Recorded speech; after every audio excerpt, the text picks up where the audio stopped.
with the MVP, okay? Bow, bow, bow! Hell yeah. You already know what it is. Dubs in the chat, you already know what it is. You already know what it is. Let's go to the playoff. You heard that right. With her or without her. That's what one of Caitlin Clark's own teammates said when she wasn't on the court. At first, it sounds cold, like they're ready to move on. But that's the cover story. The truth is darker, sharper, and way more personal.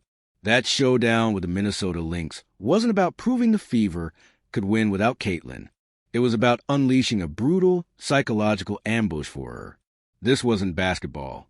This was a hit job, an emotional takedown aimed at one person, Lynx head coach Cheryl Reeve. And tonight, we're exposing every calculated step of their revenge. We'll reveal the proof that shows this was personal and how one act of vengeance completely shifted the Fever's championship destiny. But before you understand the revenge, you need to know the betrayal. This story began months ago, before the injuries, before the playoff push. It started with the 2024 Olympic roster. Cheryl Reeve had a heavy hand in the decision to leave Caitlin Clark, the sport's biggest star, off the team. They dressed it up as chemistry and experience. But let's be real, everyone knew it was politics, a power move from the old guard. And Caitlin's teammates never forgot. That wasn't just a professional snub.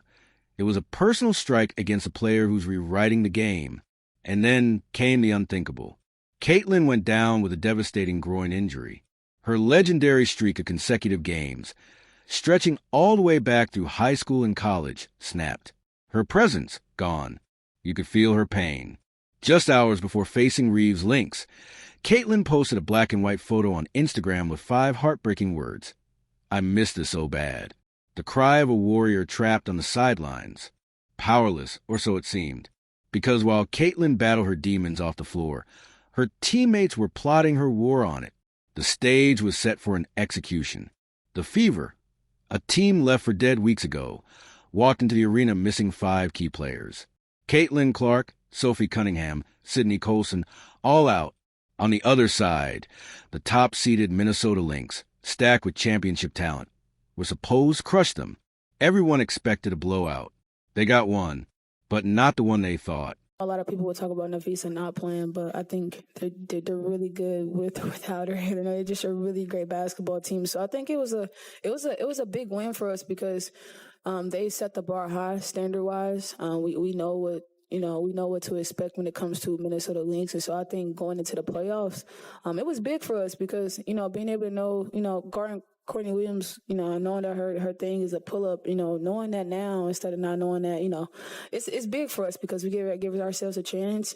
And if they are the standard, we get to see where we are. See, how much pride do you take in the fact that you started in every game now for 2 straight years. And on top of that, you're now the points per game leader in franchise history. Man, I don't want to sound cliche, but I'm never going to give up. I'm never going to. If I'm able willingly, 2 feet, 2 legs, 2 arms to play the game, because a lot of people can't, I'm going to play. It may not, fall my way all the time, but you never have to worry about me not being present, especially if I don't have anywhere else to be. So that's just what that is. I'm never going to not play and compete. You're never not going to see me sit out if I don't need to. And so it's just about obviously having rhythm and being who I want to be, but I'm all about basketball when it comes to just finishing on the scoreboard, and that's what everybody cares about, what's only on the scoreboard. But I think in order for us to be who we need to be for a playoff run, the rebounding, knowing who we're guarding, not having live ball turnovers was kind of it was pivotal in that third quarter, and so we got gut checked because it could have easily flipped the other way, but I think 10-0.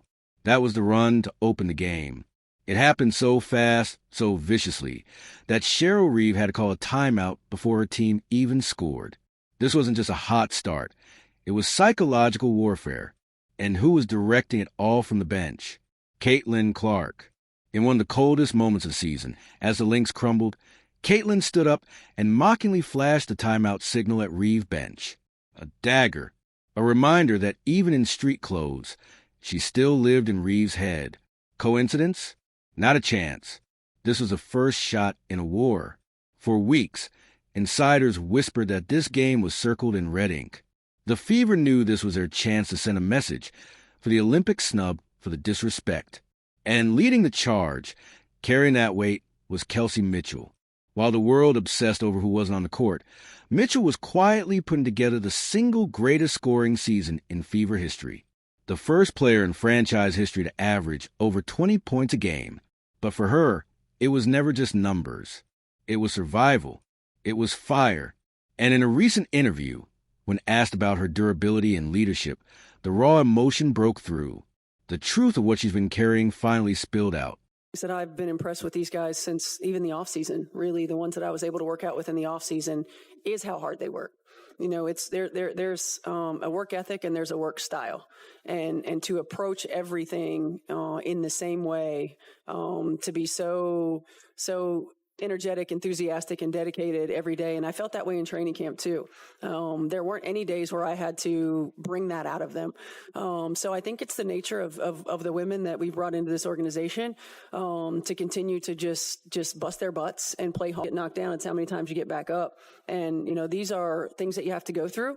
You know, I often say there's no substitute for experience, and the experience that these guys have had to have to continue to reinvent, to have to continue to find different ways to get back up, and to play through some different struggles is not just paying us dividends this season, but as far as what it's doing for our culture, it's going to pay. I'm never going to give up.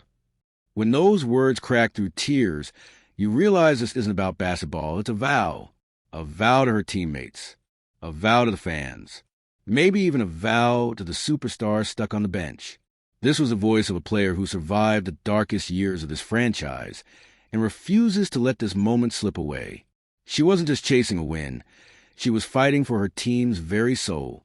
So how does a broken, depleted squad pull off such a savage, dominant victory? The answer is in the culture built through pain. No playoff team has faced what the Fever have. 5 rotation players gone, including their superstar. But as Coach Stephanie White explained, that suffering became their weapon. They stopped obsessing over the scoreboard and started playing for something bigger. Because it's not about how many times you fall. It's about how many times you rise. That's the mentality that turned this game into a mission of revenge. Score.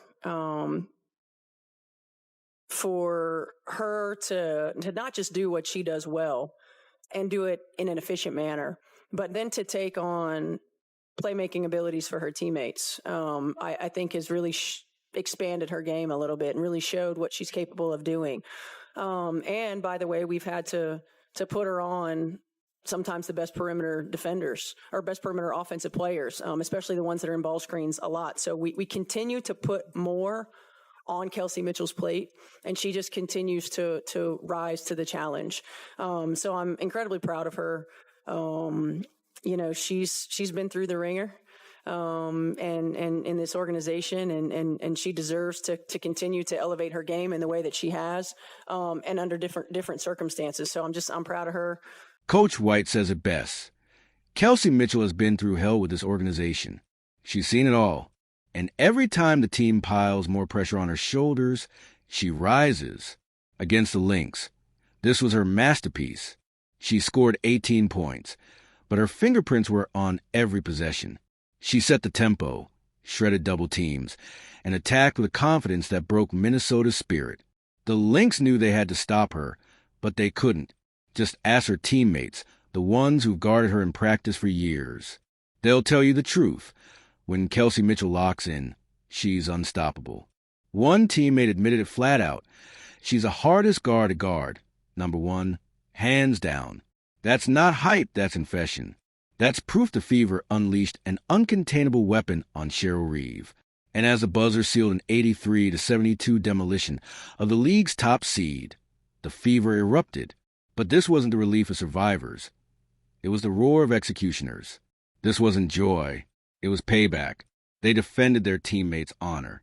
They sent a message, brutal, undeniable, to Cheryl Reeve and the entire WNBA. The Olympic snub, Caitlin's injury, the heartbreak, all of it was weaponized into a flawless revenge mission. 5 players in double figures wasn't luck. It was unity. It was proof their strength comes not from one superstar, but from a collective fire. Revenge delivered. Message sent. But here's the terrifying part. What if this was just a beginning? What if this vengeance awakens something even deadlier? Heading into the playoffs, the Fever aren't sentimental underdogs anymore. They're battle-forged killers who just dismantled the league's best without their biggest weapon.